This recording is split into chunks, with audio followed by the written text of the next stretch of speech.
14. The Mountains of Mashu. It was the longest week of Ace's life.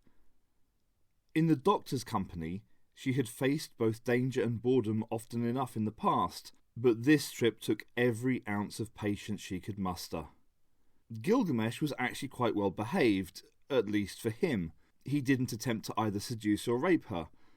The doctor must have somehow made it clear to the king that Ace was out of bounds, and he seemed to be trying to be charming and thoughtful. Unfortunately, he fell far short of both virtues.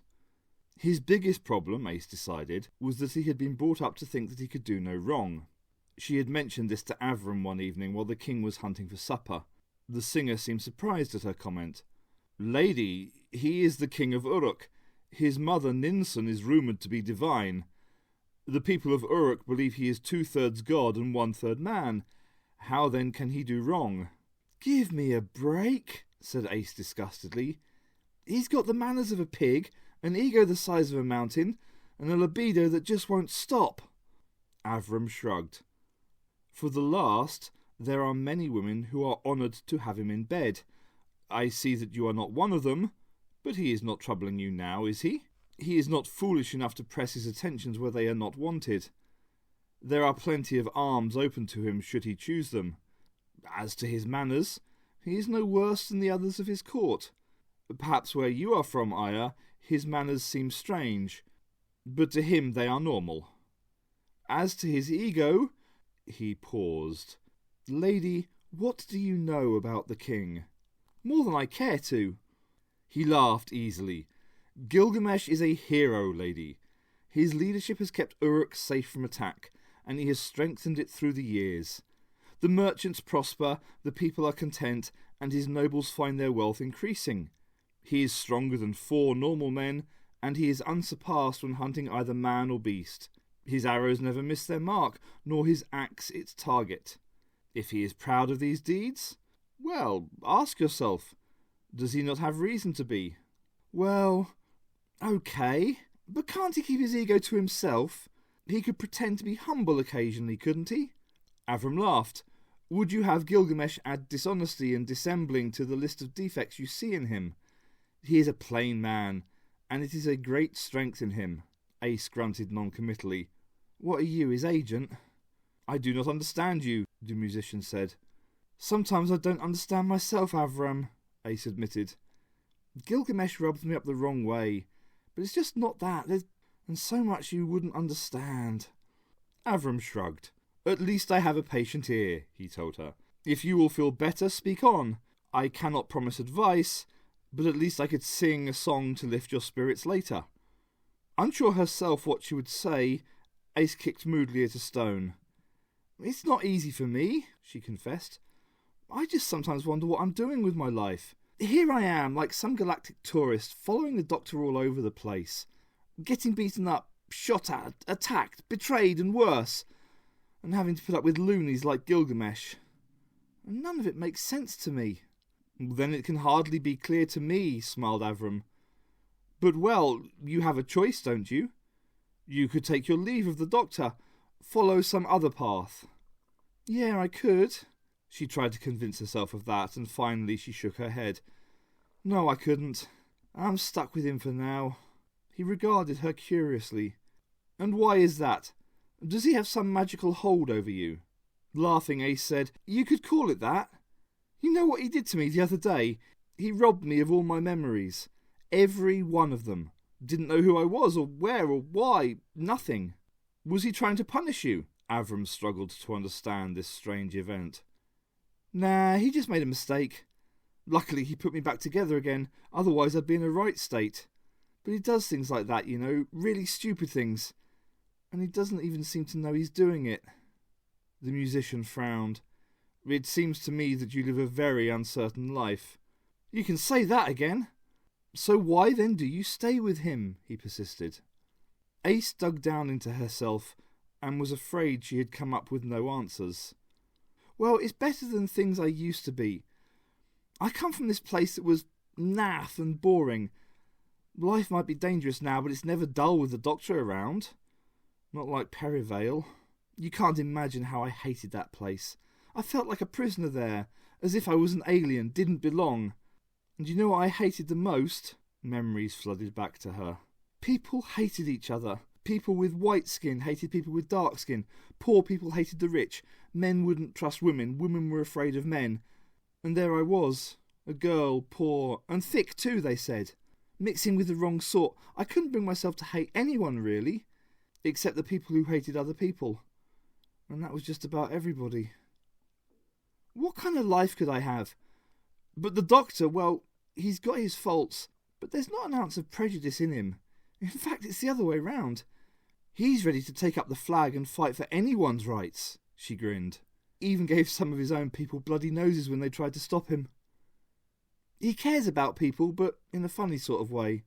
He might seem callous, but it's a sort of skin, I think, to stop getting hurt. I think he really does care for me, but he knows that I'll leave him in the end, so he won't let himself get too attached to me. She sighed. It must be very hard for him. He's over 1,000 years old, you know. He doesn't look it, Avram said politely.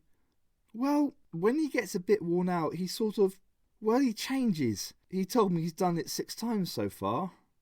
Considering the matter, Avram nodded. Like the snake sheds its skin, he suggested, to allow for the new growth. Ace stared at him with respect for this insight.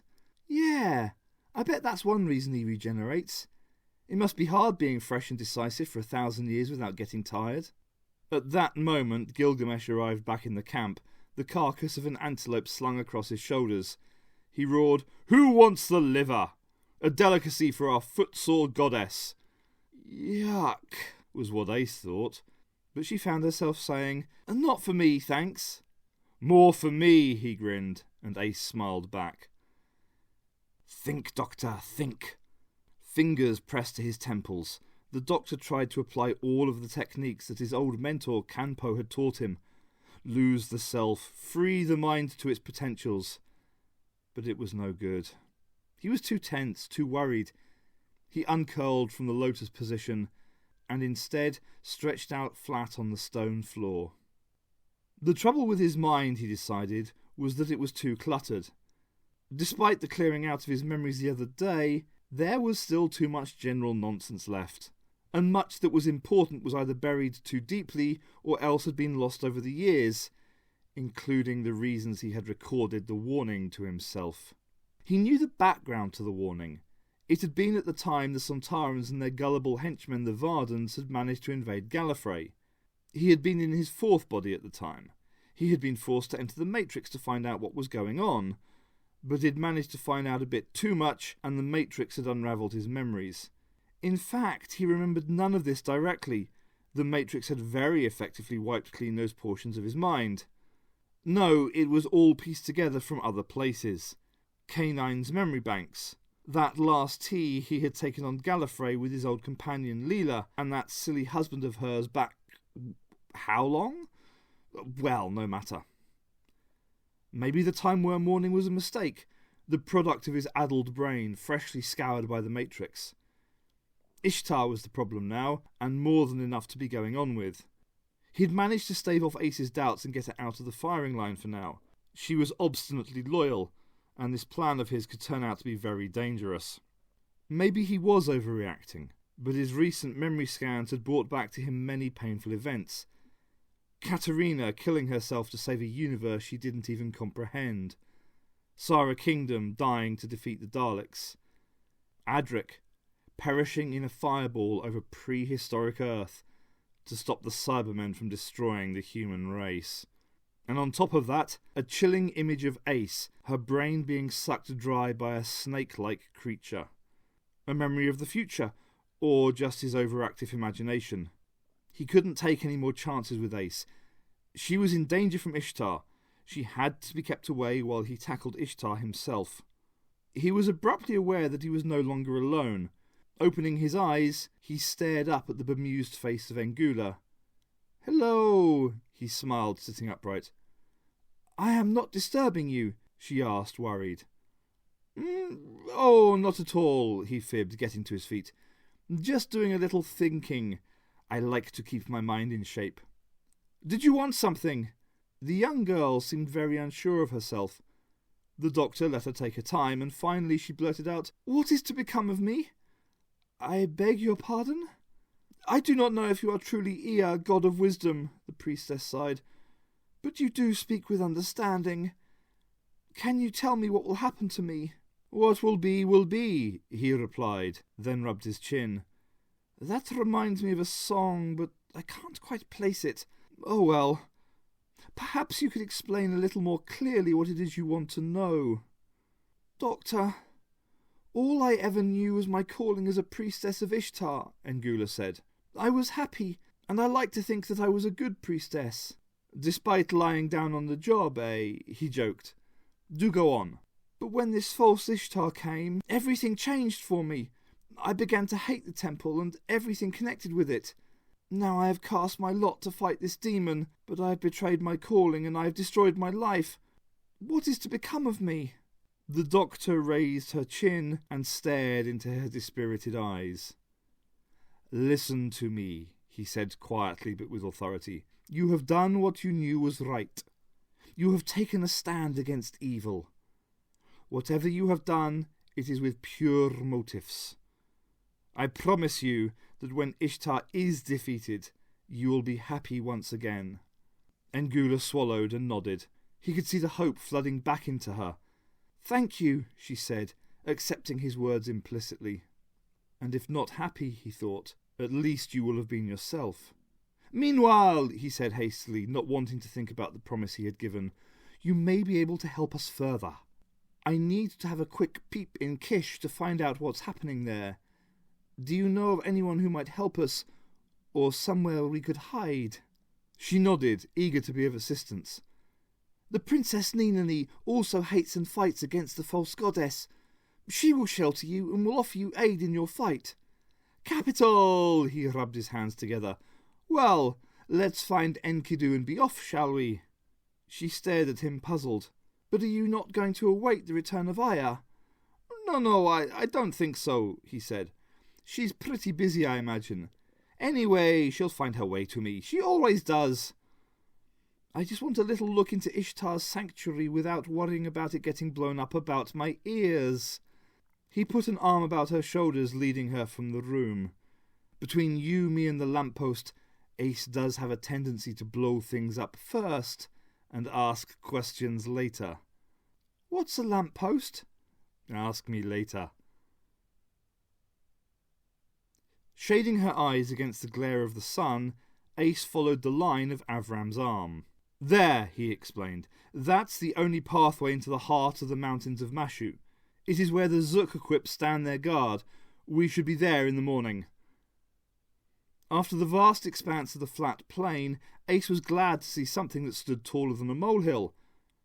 But this was a real range of mountains, and they looked high. The dying embers of the sun gleamed off their pinnacles. Ace automatically felt for the coil of nylon rope in her rucksack. "How far up do we have to climb?" The singer shrugged. "Who can say? I went only as far as the Guardians. They should allow us to pass since you're with us." "And if they don't," Gilgamesh growled, "then I shall kill them." "Knock it off," Ace advised him. "We'll get further if we ask questions first and fight later, or not at all." The king didn't like this. "Then what is the point of living if we do not fight?" Ace shook her head in despair. "Don't you think of anything but fighting?" "Yes," he grinned. "But you won't do that either." "Thanks a lot, Professor," she muttered under her breath. "I always wanted to go mountaineering with a psychotic sex maniac." Aloud, she said, "I think we'd better make camp for the night and press on in the morning. Who's for leftover antelope leg?"